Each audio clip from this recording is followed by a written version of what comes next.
Hello, everyone. This is Anthony Gallegos from IGN alongside Andrew Goldfarb. Hello.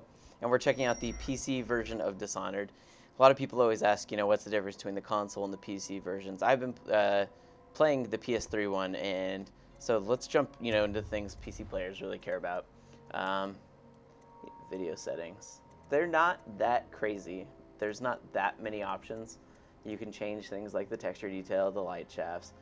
Like the rat shadows, like in all games. Yeah, obviously you need anti-aliasing on, of course, but 4 times. But there's not really that many options. That's okay though. The game, to me, the thing is that this game is less about its like, oh my god, mind-blowing looks, and it's definitely more about its art style. Sure. I love this is very Bioshocky, like the boldest measures are the safest. Exactly, and like even like the character models, like the hands that are way too big. Like this bald guy here actually reminds me of the enemies in Bioshock 2. I can't think what they're called. The big, heavy guys. Oh, the brute slicers? Yeah, the brute slicers. Yeah. So, let's see. I'm on my first mission here. So what you play as, the reason it's called Dishonored, is you play as an assassin named Corvo. And you weren't always an assassin. You were kind of like the queen of the realm's honor guard, and you've been dishonored. And so you went to jail. You went to jail because people were basically trying to blackmail you to make everything look terrible. And so you have been broken out by a group who's trying to take out the guys who blackmailed you, basically, and are now performing a series of missions with them, which basically involve hunting down specific people and killing them. So it's a little bit Assassin's Creed.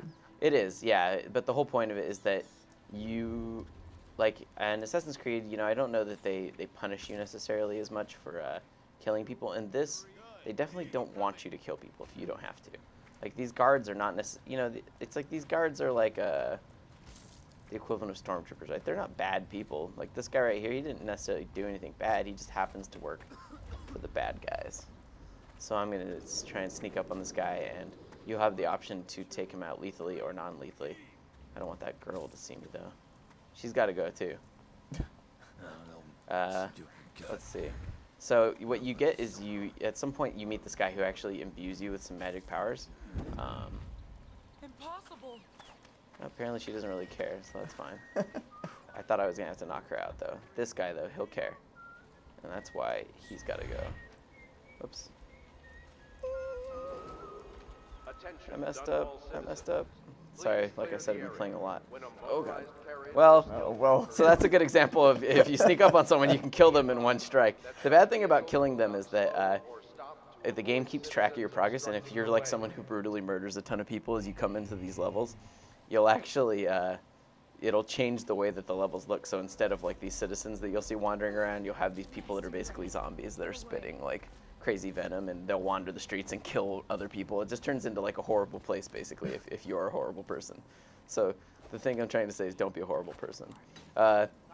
Corvo has a lot of various accessories that you can take, into battle. Like I have this dart gun, I have a pistol, I have various types of darts, including some sleep darts, some incendiary darts.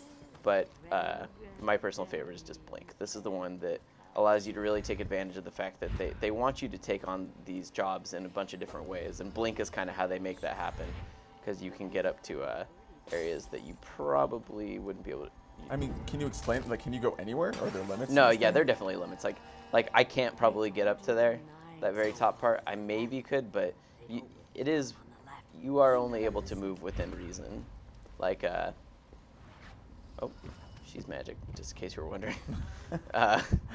Hold on. So, yeah, you have to be able to land. Like, see, the Blink only has a limited range, and so that's kind of how they limit you. Like, I could blink to there, and he'll automatically climb. But from here, I'm gonna have a tough time, like blinking. Like, I can't. There's no lip for me to blink to there to get up to there. I can get up to here, I believe. But like now that I'm here, I guess I can continue to work my way up. Let's see. I need a little bit more mana. Oh, so it does use, okay, so this isn't infinite. No, yeah, you have a finite resource to it, but it'll always recharge enough that you can use it like one more time. So yeah, I mean, you can work your way up, but I don't know that I don't think I can actually get up on top of this building. Like, they definitely restrict you to some degree. But still, I mean, as you can see, like I didn't have to come up here at all. Like the first time I did this mission, actually, I never came up on top of these buildings. Let's see. Pop over here. It's kind of hard to do this because we don't have sound right now. It makes it hard to hear. Oh, don't want you to. So this kind of like is a little bit Bioshocky too, right? You know, you go around, you pick up all these items. Most of what I'm picking up is just for cash, but there's also like all these foods that you can eat. But where it gets into like the real meat of what makes Dishonored special is when you get into these situations that you have to tackle. So let me just bounce over to where some guys are. I mean, so far, this almost looks more Bioshocky than Bioshock Infinite in what we've seen of Bioshock Infinite. Sure, yeah. I mean, the aesthetic definitely, right? Like, that's a thing. It's very dark and grungy. Oh, man, these dudes are not going to be happy. Well, they're telling me to back off. Keep away or I'll What if I don't want to back off? Fine, I'll back off for now. Hold on.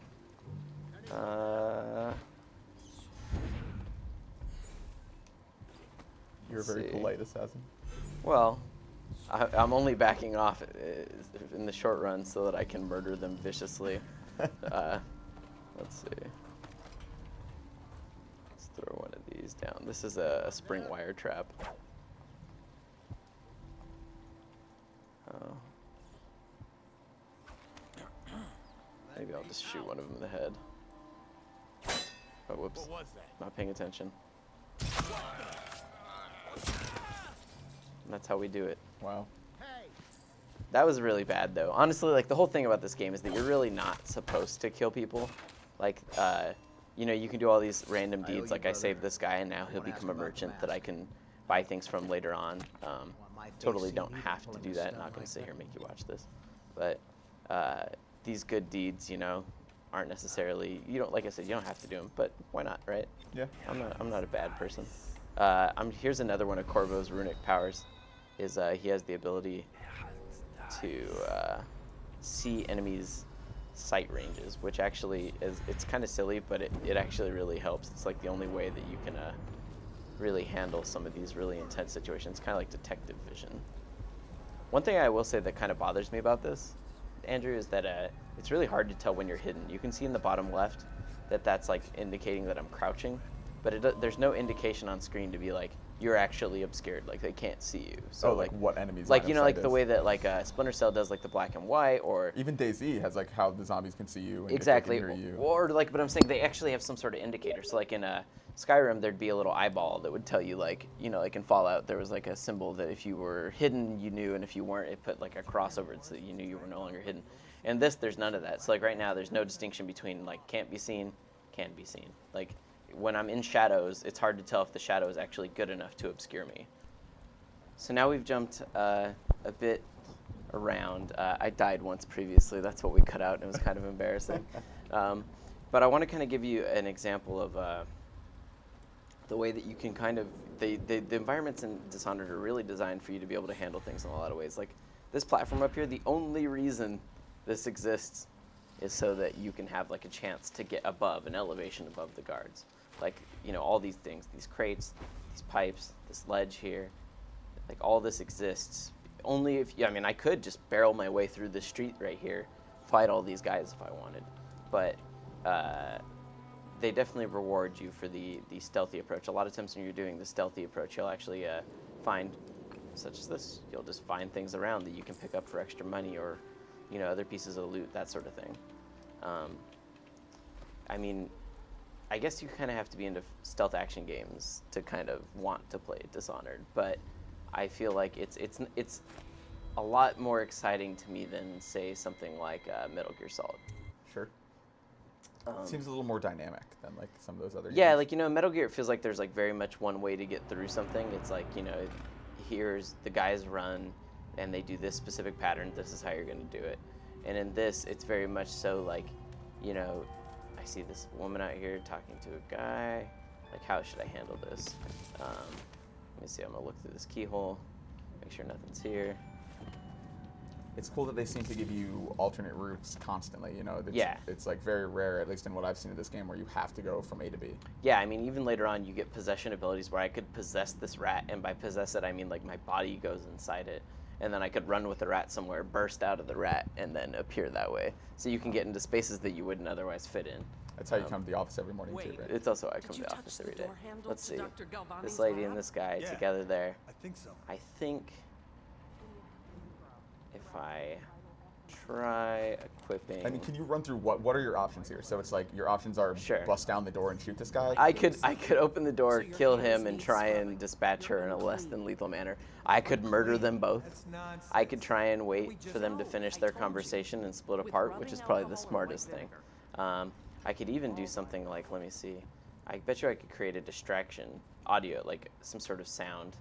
If I pick up this, and then maybe throw, or let's see if I throw that against the door. Maybe they'll hear. No, that wasn't loud enough. Okay, they can't hear anything in here apparently. This works for me. Meanwhile, while I smash all the glass in here, let's see. They need a guard dog is what they need. There are dogs in this later on. I always feel bad when I have to kill dogs, but sometimes I feel like they bring it on themselves. It's not you, it's Corvo. It's coming to Well, but Corvo is me. Corvo's a silent protagonist, so he definitely, in a lot of ways, is like you. Okay, now they're splitting up. So let's see. Let's find her. I think she went this way. She had to go clean up all the glass. Yeah, always breaking the glass in this apartment. What? Oh. Someone help! Please help Oh. me! Well, she's kind of just scared. I missed her with the dart. I don't really want to kill her. Let me see. I'm just going to pick the key off her and hope that she stays. You stay there. As a matter of fact, just to make sure you stay there, be sleep darted. Look how she stood up to fall asleep. Hey, Andrew, when you designed the most realistic video game ever, no, the whole thing about this is it's definitely a fantastical sort of thing. You know, it's not trying to be ultra realistic by any means. See, I love this setting though. I kind of like the, it's sort of a mesh of like a bunch of different styles too. Oh, he's gonna see me. I'm gonna see if I can do something. I'm gonna see if I can drop behind him with this. Oh, hey, nope, instead I landed on him. All right, well, I know how to counterattack. Yeah, definitely rated M for mature. Yeah. Let's take this along with me for the ride.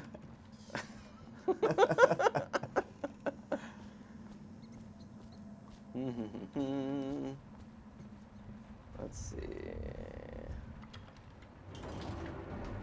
I may have done this before. Yeah, I was gonna say you found that fake booker really quickly.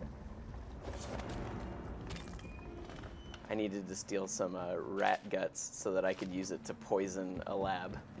So, as you can see, it all makes perfectly logical sense. Let's get the heck out of here. Man, I really do love the aesthetic of this game. Like, I really like this kind of like this crazy steampunk style. Yeah. And just even like interiors like this are just really like well designed, and it's like a really cool juxtaposition versus like the disgusting dilapidated streets versus like this really like nice mansion that you're in right now. Yeah, and actually the way I handled that was really crappy. Like, I know people watching this are probably freaking out. Like, what I could have done is walked up behind him while he was standing still, looted him, gotten this key from him, and then used it to unlock this door without ever having to make him pass out, without ever having to knock him out or kill him in the case of what I did. Brutally decapitate him. And then carry his head somewhere. I want the investigator to show up for this and be like, well, for some reason the guy decided to carry his head 20 feet away. We don't really understand why, but what kind of sick weirdo would do that? they shouldn't have given me the option to do it. I think it's cool that you have the option to do it. Yeah, I If mean, that's the game you want to play, you can play that game. Play Corvo as a strange, bizarre psychopath. You know, be the Corvo you want to be, as I always say, and I always say that, by the way. Let's see. Just gonna run past this guy. I like how some of the NPCs just don't care. Yeah, I mean, like these guys will care if I catch them because they're trying to loot this body, but I think if I just try and keep passing by, they won't care. Oh. I may have spoken too soon. Oh, get lit on fire. Oh god.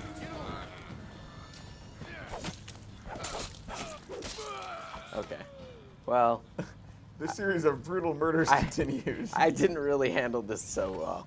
I'm learning. So right here, that was another good example. I got around the light wall by going through like this gutter area, which kind of exposed me to a totally different enemy. I mean, it's worth noting that you are completing objectives, though. Like, you Yeah, can't play the exactly. game I and can work. sit here and just like I'm gunning everyone down with the pistol as they appear. You get out of my face, you know. Like I can sit here and do one after the other. Is it a good way to play? Well, you're going to pay for it in another way, you know, with a bunch of guys sneaking up behind you. I mean, sorry, not guys. I'm getting distracted by guys sneaking behind me. You're going to pay for it in other ways, like a bunch of zombies are going to appear in the later levels, and not to mention I have to go through a ton of these resources and bullets and stuff. They are all finite, and you know, eventually it's easy to get overwhelmed. So that's kind of a large overview of a terrible way to play through Dishonored. You know, the real way you want to play through Dishonored is you want to take your time. You want to be super methodical. You want to look around, examine every nook and cranny, see all the places you can climb up, and then ideally get past without killing anyone. The less people you kill, the more zombies you're going to have to deal with in the future. It actually I think is a lot more fun that way, because you can do this sort of action sort of oriented thing, but when you manage to get through a whole area without killing anyone, and you literally go in and out like a ghost, it kind of is something special that not very many games manage to capture. If you want to play a brutal murder hack and slash game, I feel like there are a lot better options, but that is not it. Dishonored is definitely made for people that want to be super stealthy. Thank you for joining me, Andrew. Thank For you a for lot having me. more on Dishonored, you should always go to IGN.